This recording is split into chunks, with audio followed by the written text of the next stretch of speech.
Hey besties, so today we are going to compare.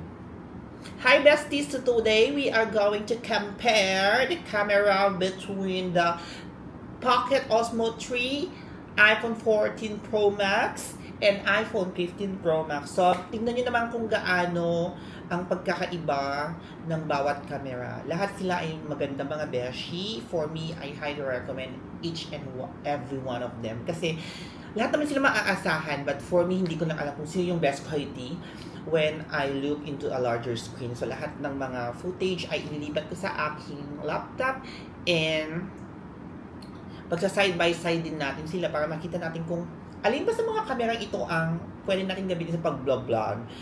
But for me lang yung Osmo Pocket kasi is maliit siya and it's still a beast and napakadami niyang features. Pero i-check pa rin naman natin kasi iPhones are also known to be one of the best smartphone when it comes to video. Kaya tingnan natin mga bash, di ba? Why not? See ya!